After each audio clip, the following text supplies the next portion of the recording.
আসসালামু আলাইকুম। কৃষি এগ্রো নার্সারি পক্ষ থেকে স্বাগতম।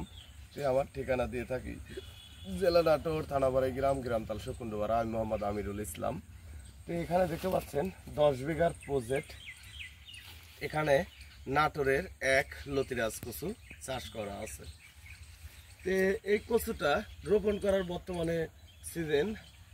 এই কচুটা দেখা যায় চাষ করলে সর্বোচ্চ বেটার আসে। অন্যান্য আমাদের সাথে লতিরাজ কচু যেগুলো নিচু জমি, যে জমিতে বন্যার পানি বা বৃষ্টির পানি দেখা যাচ্ছে যে হয়ে আধা হাঁটু পানি 1 ইঞ্চি পানি হয়, কাদা কাদা থাকে, ওই জমিতে আপনারা লতিরাজ কচু চাষাবাদ করতে পারবেন। কারণ নিচু জমির জন্য, অর্থাৎ যে জমিতে ধান রোপণ করা যাবে ওই জমিতে আপনারা লতিরাজ কচু রোপণ করতে পারবেন। অন্যান্য কচুর সাথে আমাদের লতিরাজ কচুতে অনেক ফলন বেশি। দেখেন কি পরিমাণ লতি বের হয়। এখানে যে গাছে সুন্দর পরিমাণ দেখেন লতি বের হয়েছে প্রত্যেকটি গাছে। প্রতি সপ্তাহে আমরা লতি কাটি। ওইভাবে অন্যান্যরা যেমন এডিট করে ভিডিও তৈরি করে, আমরা ওরকম না।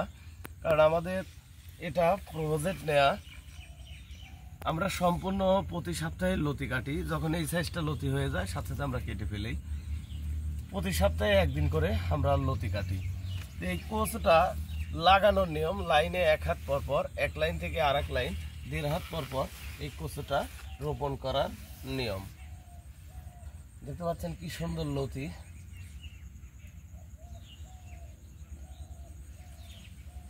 আর এক শতাংশ জমিতে যদি আপনার লতিরাজ কচু চাষ করেন সেক্ষেত্রে 130 পিস চারা রোপণ করতে হবে।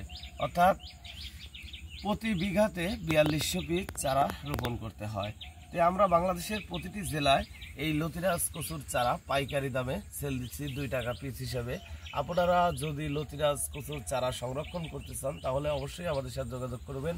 আমরা নিয়মিত বাংলাদেশের প্রতিটি জেলায় এই লতিরাজ কচুর চারা সেল দিয়ে থাকি। ভালো থাকবেন, সুস্থ থাকবেন। আসসালামু আলাইকুম।